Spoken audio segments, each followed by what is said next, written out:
Hello everyone, I hope you're all well. I hope you're keeping well. Welcome to my YouTube channel.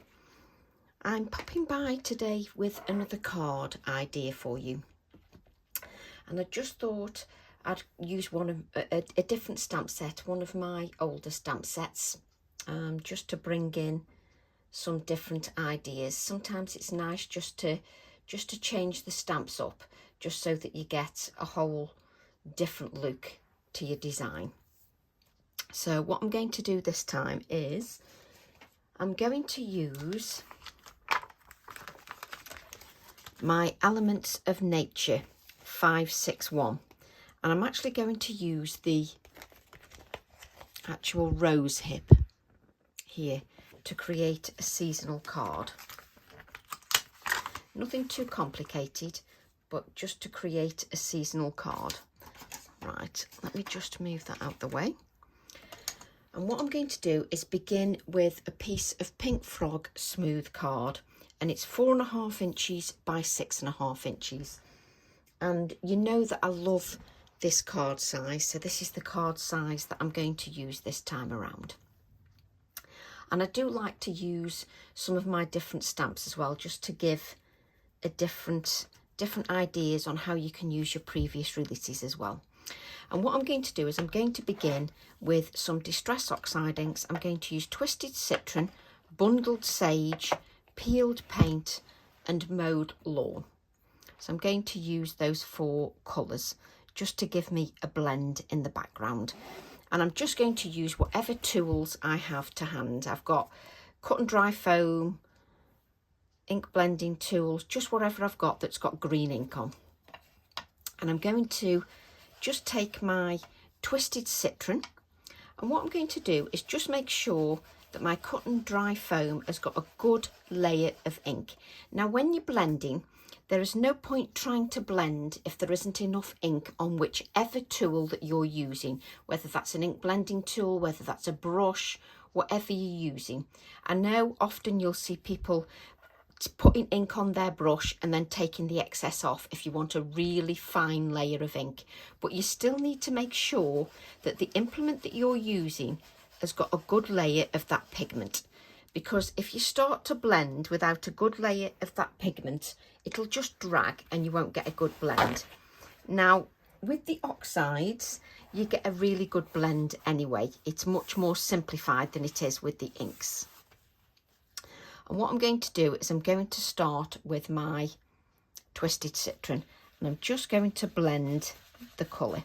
And I'm using a piece of kitchen roll just so that I keep those greasy paw prints just off my card. So that's gone on really nicely. Let's just have a little bit more. So that's gone on quite nicely. No dragging. Now just remember, don't force your blending. Don't press so hard that you make your wrists ache. You just need to use a light, smooth, flowing action. And you've got ink here that's on your non-stick craft sheet, and you'll be dragging that back in to your project, which is wonderful because you'll be adding more depth. So we'll leave that one for there. Then we're going to go to the Bundled Sage.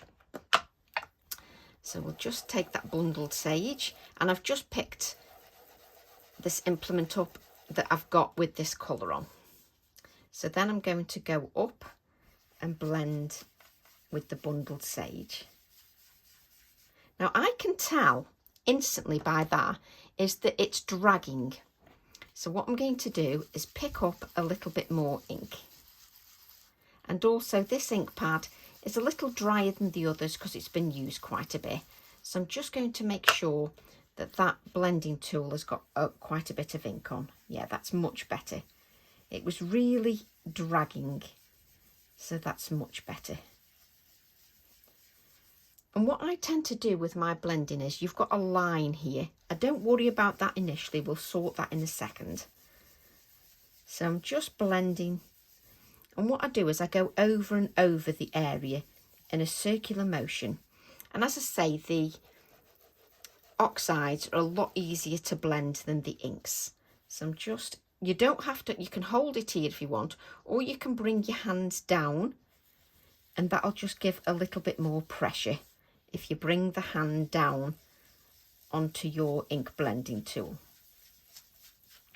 What I do then, like you would with your pens or whatever you're using, I go back to the lighter colour and I'm just going to blend that out, just so that we get rid of that line. I haven't re-inked this, I haven't applied any more ink.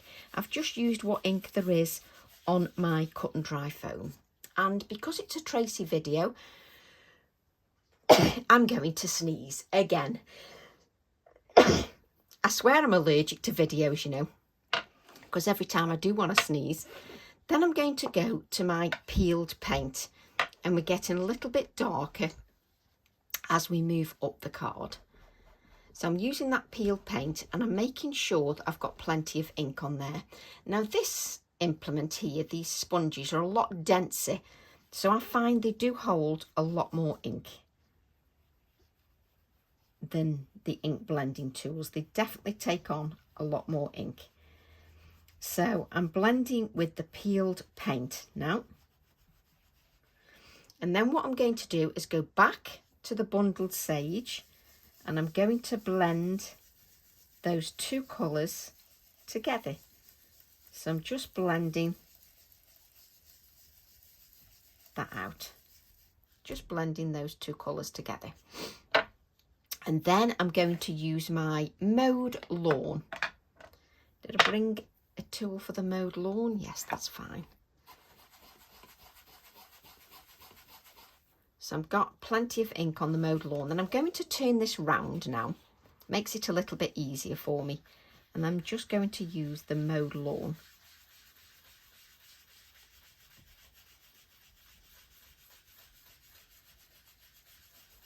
And I'm just going over and over the area just to smooth that out.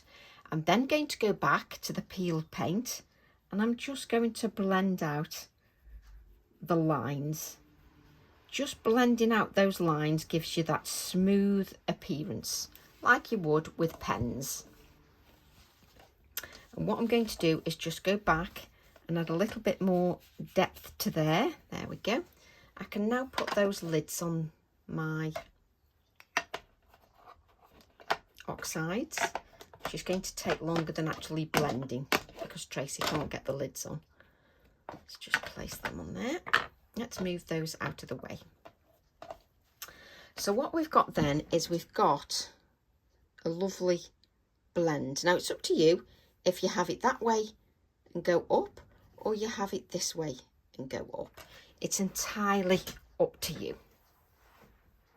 What I'm going to do then is just take my cut and dry foam, and the one that's got the twisted citron on, I'm just going to just blend just around the edges, just with a little bit of that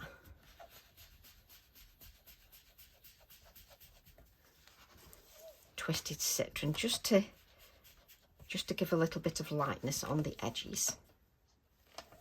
You see, even I can't even make my mind up. Right, what I'm going to do then is I'm going to just spritz my card with my spritzer with some water, and I'm just going to allow that just to sit on there, just so that it reacts with the ink. And because we've taken the time just to blend those layers, it will react quite nicely. The darker colours will be more pronounced because they, obviously it's darker, it's richer colours. These paler colours will be more subtle. And you can leave this as long as you want or as little as you want. And I'm just going to dab that with the kitchen roll. Now I use kitchen roll because I just find it's really far more absorbent. If you want to use your cloths or whatever, that's absolutely fine. So what we've got then is we've got all this that we've just picked up. And that's reacted beautifully. And you can reuse that kitchen roll. You can use it by covering books, because once it's dry and it goes crisp, you can use your matte medium and apply it to book covers, etc., or even to a piece of card. Right.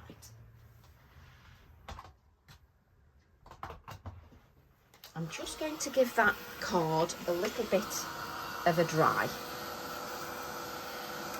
because we've wet that quite a bit, I'm just going to, now if you can let it dry naturally, then brilliant, because if you let it dry naturally, this moisture will still be in the card and it'll still continue to react with the oxide if you allow that just to dry naturally.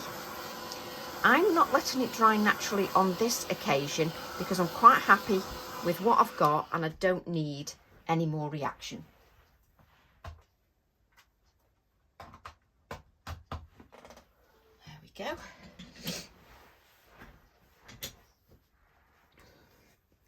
What I'm going to do now is, first of all, I think I'm going to treat myself to a new ink pad. Let me see if I've got one. Yes, we have. We've got a new ink pad because Tracy's other one has lasted months. So I'm going to take my new VersaFine Clair ink pad. I'm just going to put the date on that, which Tracy couldn't remember the date then, so she had to look at a computer. So if I put the date, so it's the 29th of November, then I know how long it's lasting me. So what I'm going to do then is I'm going to use the rose hip stamp. Now what I want to do is just decide whereabouts I want the rose hip. So I want one down there and further up. Yes. So we're going to take our black ink, give that a really good inking. It's got really fine detail, so it should be okay.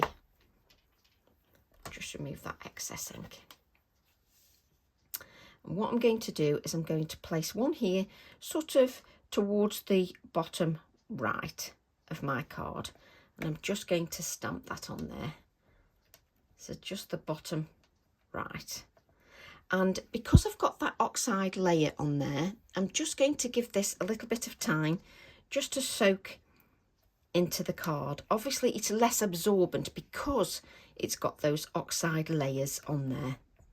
So I'm just giving that ink just time just to lay on to my card. Now I've got a new ink pad, and because it's a new ink pad, it's going to be even wetter than the ink pad I've been using before. So I'm just going to give that a blot.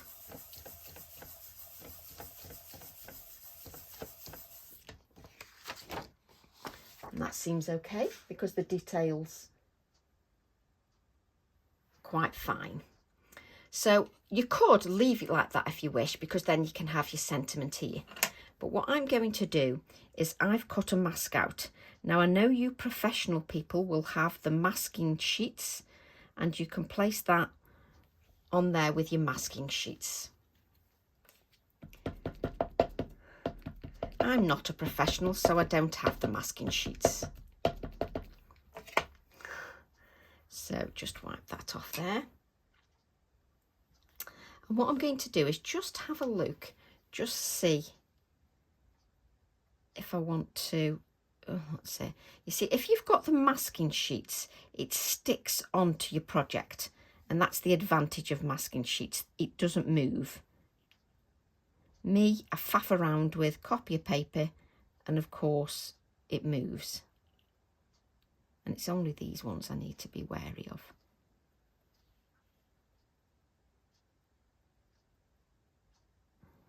I am going to faff a little bit because I haven't got any masking sheets, so I have to make do with what I've got. You could use a sticky notepad. That's absolutely fine. You could use that as well. But the reason I'm faffing so much is because I can't make my mind up where I want it, you see. That's why I'm faffing so much.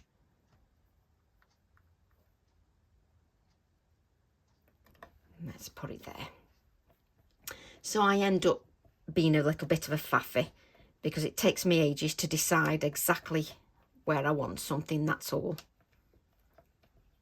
So just, you don't even have to use the masking if you don't wish. It's entirely up to you.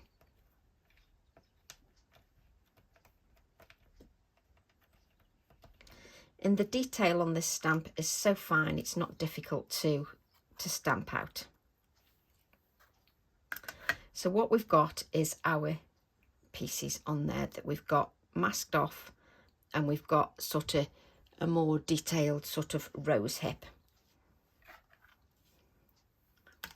And obviously we need to colour that just to give a little bit more life. So what I've got is I've got some polychromo pencils. So let me just test the colours. I can never read off these colours anyway. So let's just see what that is. I prefer that one. So what's that? Oh, do I have to have such unbelievable names?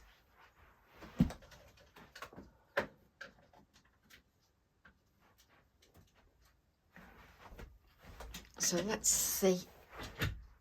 I actually need a magnifying glass to actually see what they say.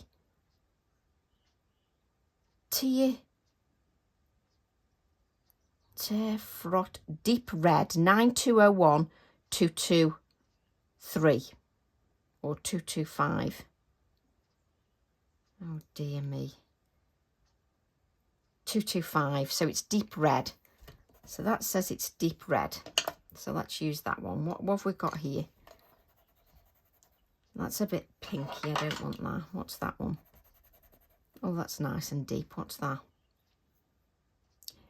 Middle cadmium red. So that's middle cadmium red. What's this? Oh dear. Craplac Maddie. I mean, what kind of name is that? No. Thank goodness we don't need that. I love the pronunciation. So I've got deep red. So we've got the deep red. And we've got cadmium, middle cadmium red, which is 217. Well, that took a long time, didn't it? So what I'm going to do is just, that kitchen roll is a little bit moist.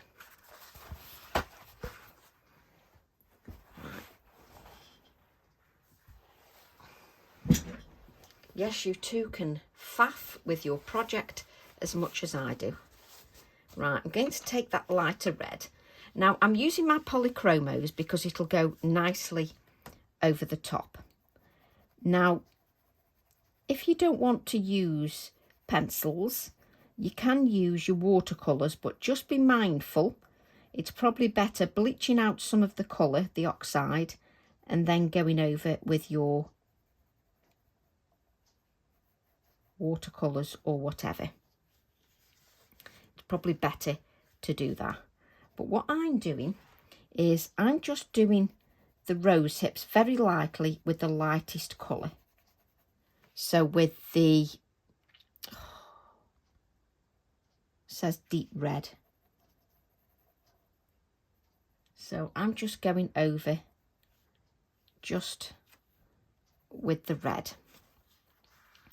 And what I hope to do is just colour the rose hips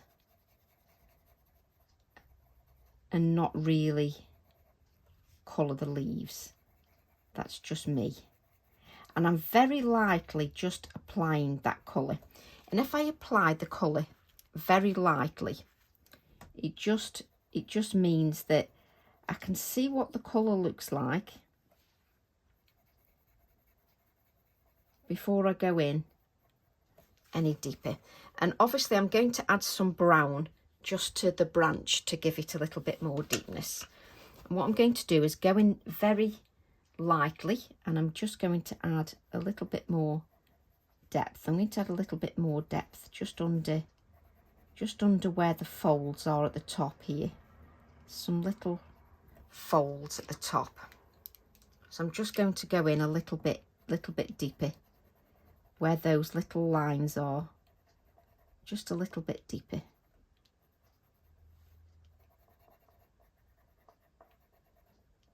So I'm just using the darker colour, and where the lines are, I'm just adding a little bit more darkness. Just to give a little bit more depth. And when we add a little touch of white, and a little bit of a snowy effect, it will come to life a little bit more. And then I'm just going to add a little bit more of that red, just build that layer up. So just take your time just to build the layer.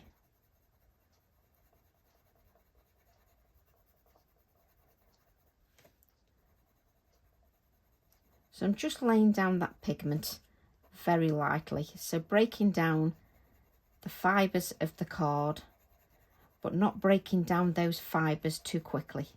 If I break them down too quickly, there's nowhere for me to go if I want to add more pigment.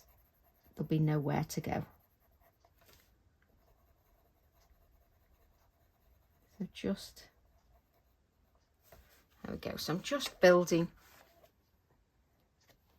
the layers of colour. So let's just now go the dark one. So I'm just going a little bit darker. So each time I just press a little bit more where I want it a little bit darker. There is sort of a suggestion on the stamp of where to add that darker area.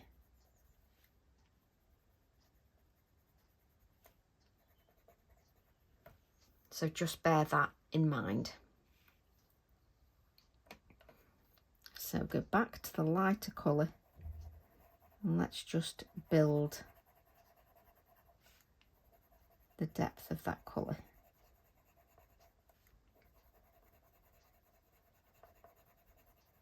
So just take your time. Sometimes it takes longer to colour things than it does anything else. So what I didn't do was grab a little of colour brown .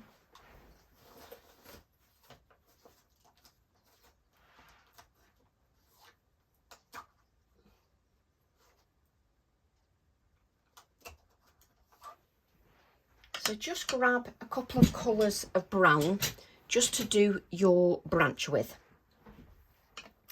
You're going to want to know the brown, aren't you? Oh, good grief. Burnt sienna and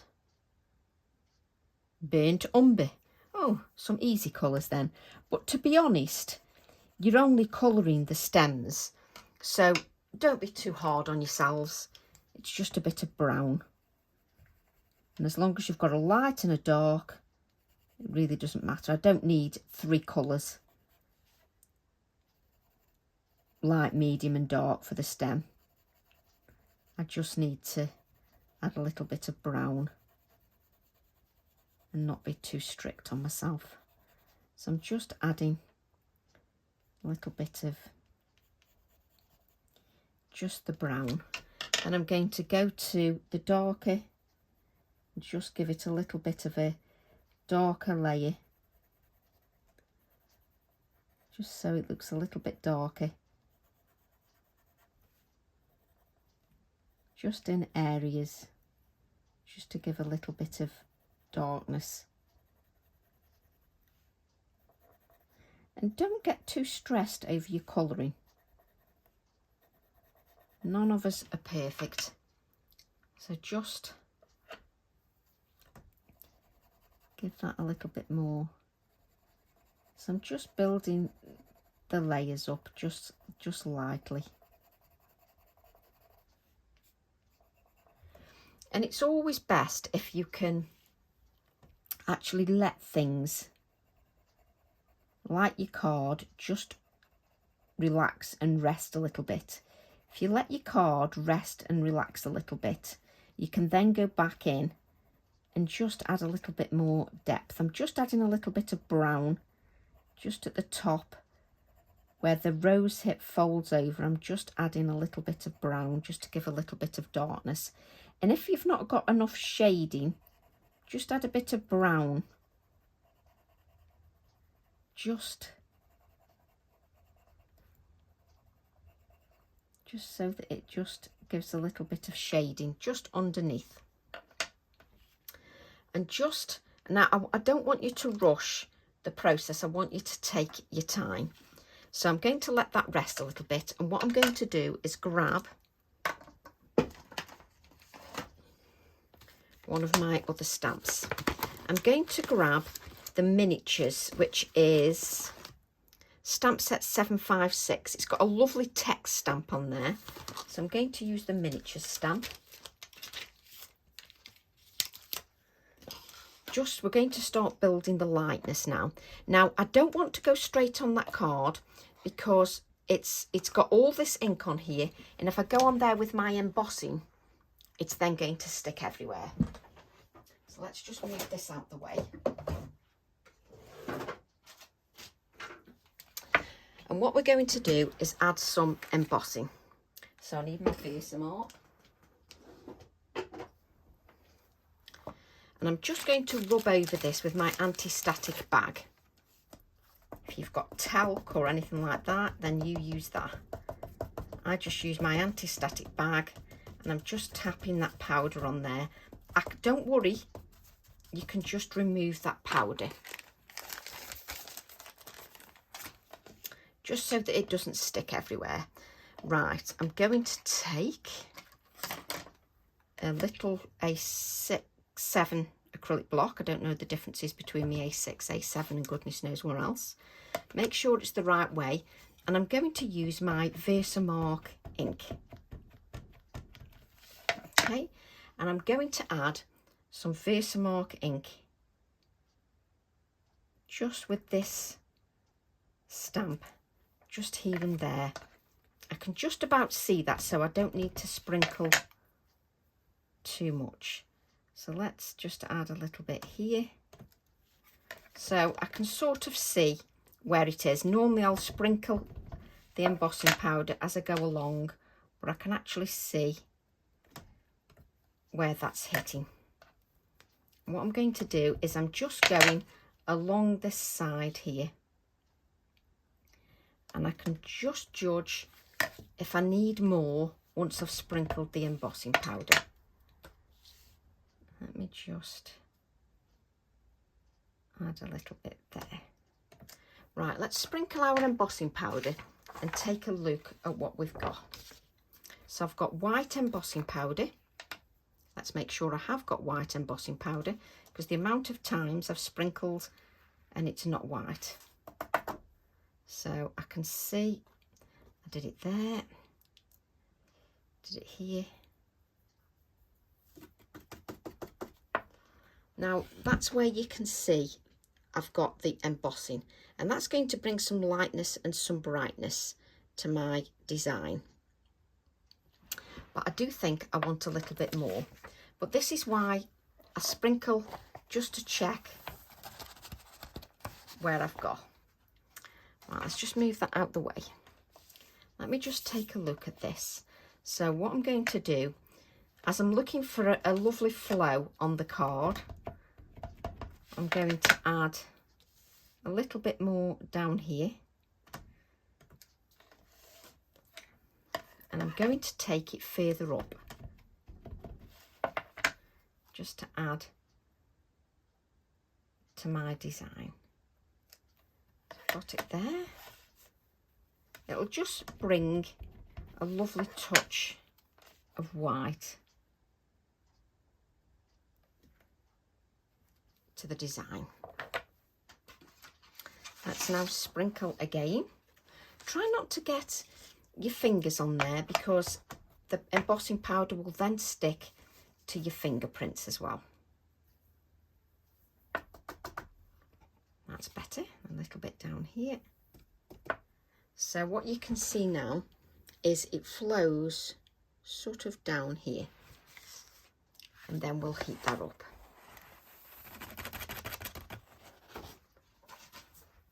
Let's put the lid on that, because Tracy knows that she will literally make a mess.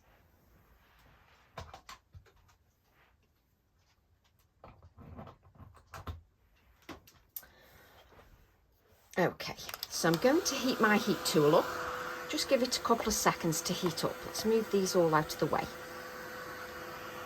There's no point me going to the card without the heat tool heated up, because I'll just be holding it on the card longer than I need to, and it'll just curl even more. So I'm just allowing that to heat up, and then I'll go on to my card. And we should be able to see quite nicely on the green once it starts taking. Now this is one of those heat tools that takes a little bit longer anyway, even when it is heated up. There we go, it's starting to go. If you've got one of the directional heat tools that comes to a point, then obviously this will turn a lot quicker. I've only ever used these ones anyway. And once you've started to heat your embossing powder and it's starting to turn, move your heat gun. Don't leave it in one place too long. As soon as it's started to turn, move that heat gun, because you don't want it to go back to being flat, which is what it will do if you leave it on too long.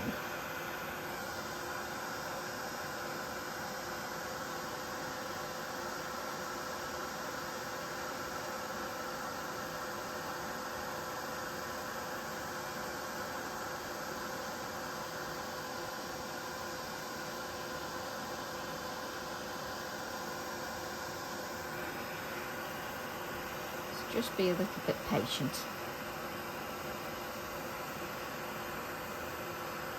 Just tilting that slightly because it was slightly missing the area that I was aiming at.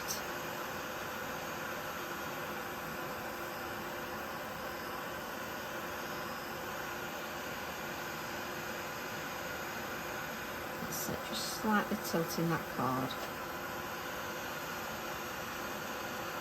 So just move your card around just so that you don't hit the same area each time. And what this does is just gives a little bit more brightness to your design.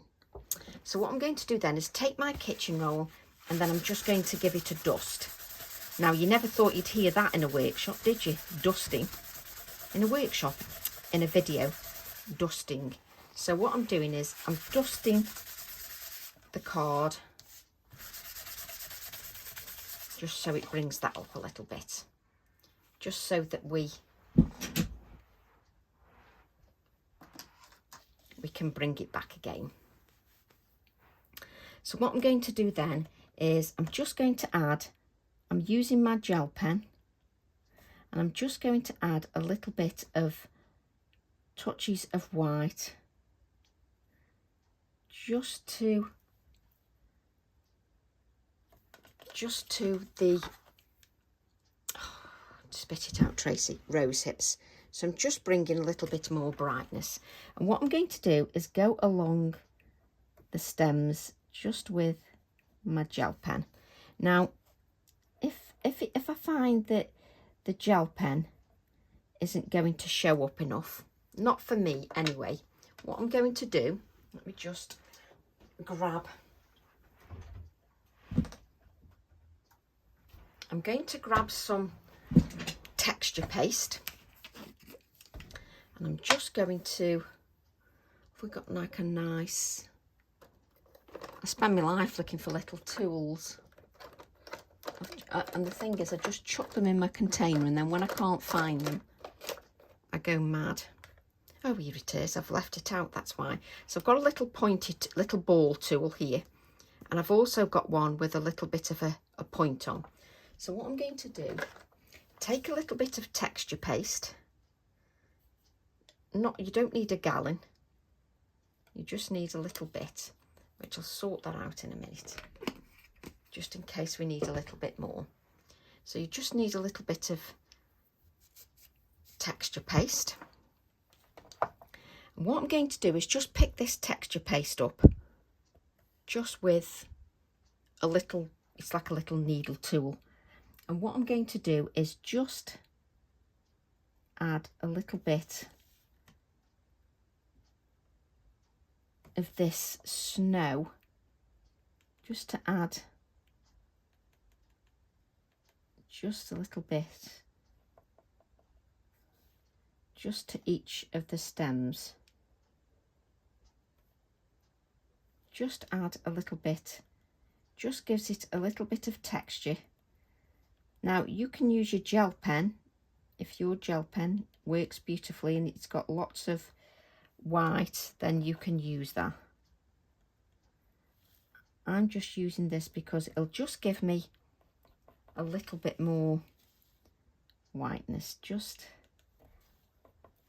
in areas, just to give it a little bit more of that snowy feel. I mean, nobody needs as much texture paste as I've got here, but there you go.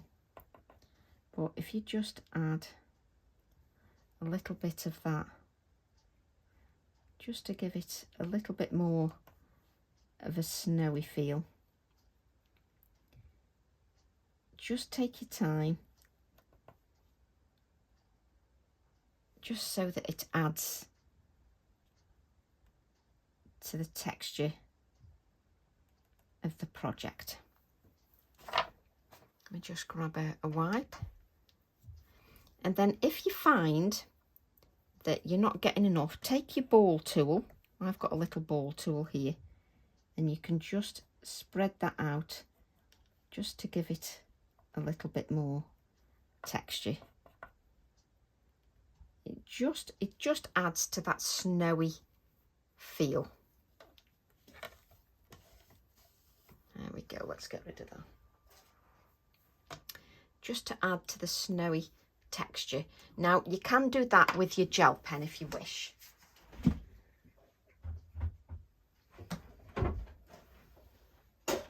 But this will bring just a little bit more of a textural feel just to your project, just to give it a little bit more of a snowy feel. So I'm just going to add a little bit more white, just to give it that added bit. And then what I'm going to do, let's move that out of the way, is I'm going to take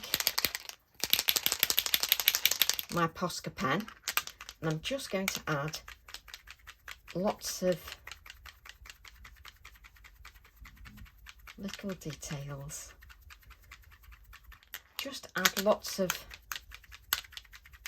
splatters just to add to that feel. Oops, to make sure that's in. And then what I want you to do is take your gel pen and I just want you to press really lightly just over your rose hips, just so that it looks a little bit more snowy. So just take your gel pen and just add a few more dots.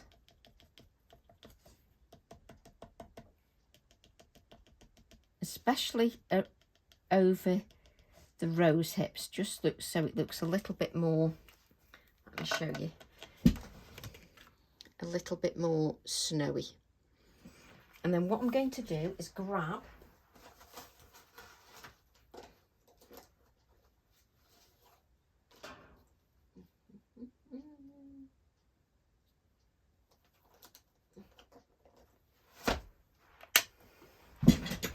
I need darker green.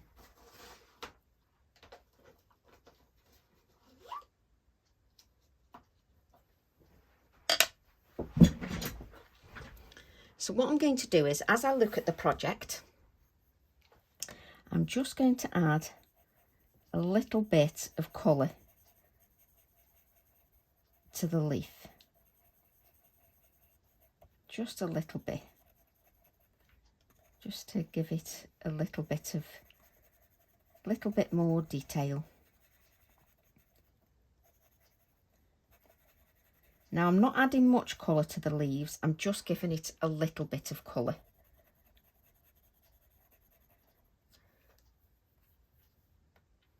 So you just be aware that you're just adding a little bit of colour to that leaf.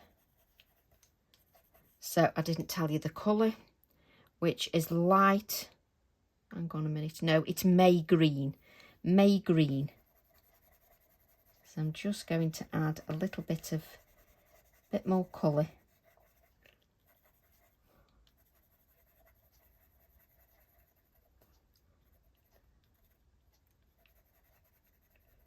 Just give it a little bit of shading around the flower as well.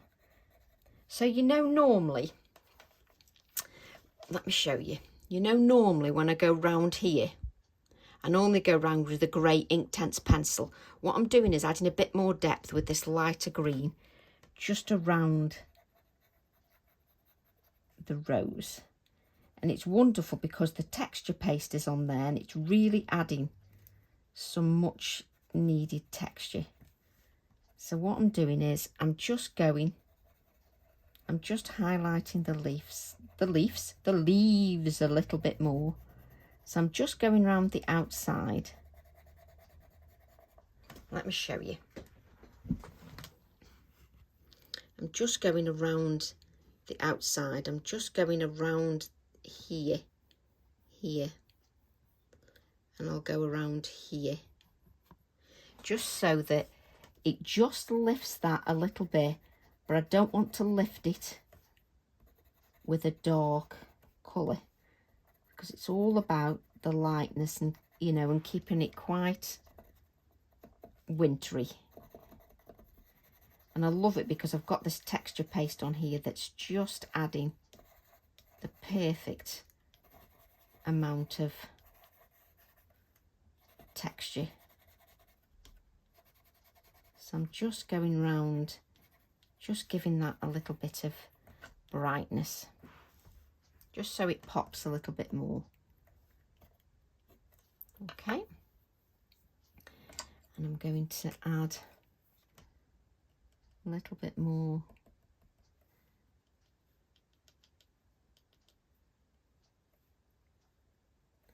just of that white.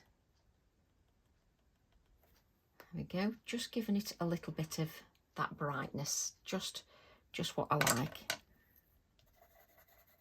And the white text really helps that as well. Let's add a little bit of the dark green, which is green olive, and I'm just going to add a little tiny bit of darkness, just going down the stem, just to give that a little bit of darkness. Not much, I'm only sort of touching the leaves. Let me show you, just so you can see it's not too much, but it really has a snowy feel about it. It really does have a lovely snowy feel. Now, the way you can either use opaque white paint, or I've got this bleed proof white by Dr. P.H. Martins, but you just use what you've got. Where's my little, I've got a fine brush that I didn't wash properly. Terrible. I'm terrible with brushes. And I'm just going to add a little bit on there. Now, the reason, you can use a fan brush, but the reason I'm using a little bit of this white is because I wanted some fine, there we go, some really fine, take off the excess and go in really fine. This will give me some really fine white splatters.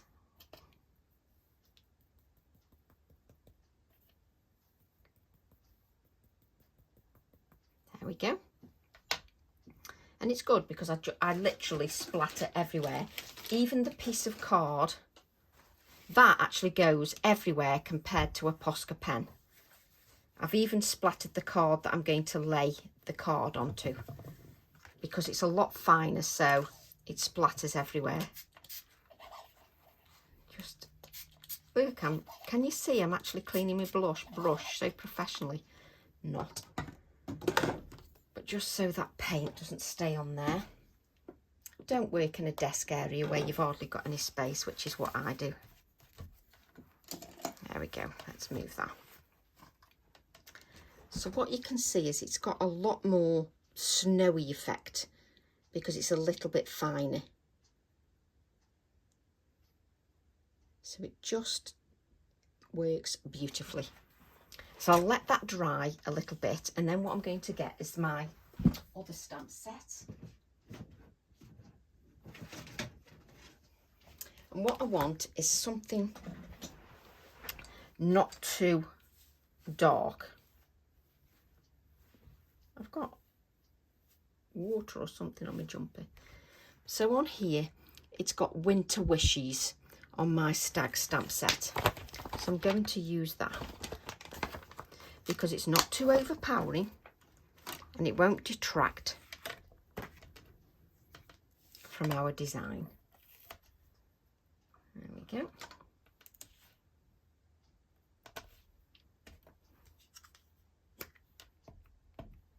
Nice little stamp set that isn't too big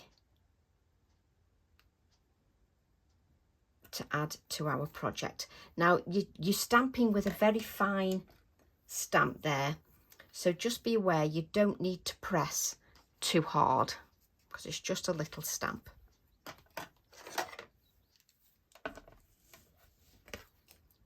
It's just,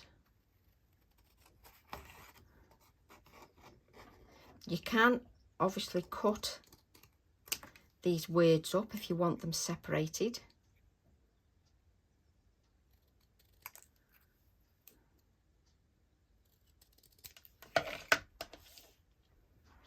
And it's always, I always find it quite interesting to look through a camera. See, we've got a little gap there that works quite nicely in, or a little gap there, and I'm going to be doing this forever.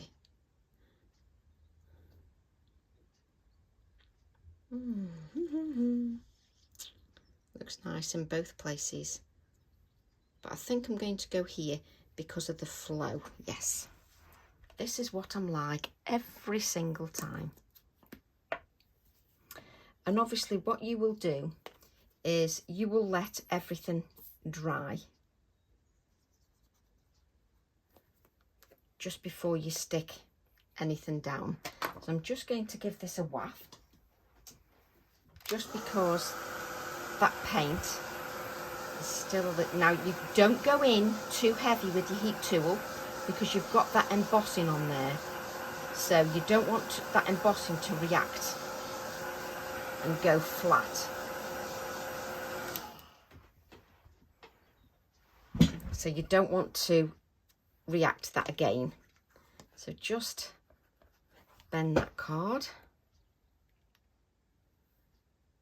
and then add winter wishes there, and just give that a little bit of time just to grab hold. You know, and you can make the card as complicated or as simplified as you wish. It's entirely up to you. And what I'm going to do, rather than use a grey, I'm just going to use this darker green just under here, just to give me a shadow. Just so that stands out a little bit more. Where's my gel pen? So what I do then is I'm just going to add a little couple of little white areas just to the leaves. It's always best to let everything dry because then the white pops even more if you let it dry. So you just need to be aware of that. If there's certain little areas you think it needs a little bit of whiteness or some lifting, then you can use your gel pen. But you just need to take your time and just have a think where you want to add that.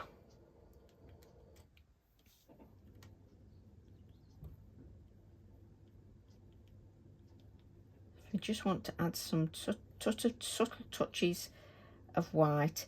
It just sort of lifts everything. Just to, oops, just treading on everything, just so that you can see that. And this is really textural because it's got that texture paste on there. Now, if I place I told you I'd speckled the black card. Place this onto a black card where it will pop even more. I'm just going to add this. And just let your card dry properly before you add it to the mats and layers, because you know it will just adhere so much better. Let's move that a little bit. There we go. I always find it easier if I stand above a card. I do find it much easier. And then if I put that with a 5" by 7" white card mat, that will also make it pop.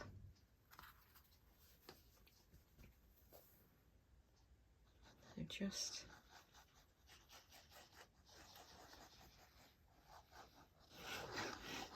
and then what you can do, if you're sending it to somebody special, you can add the rose hip to the inside of your card, just to finish that off beautifully. Or I've got a nice sentiment on my pine cone stamp set that could go on the inside. There we go. Let's just move that out of the way. I've got so many things all dotted. There we go.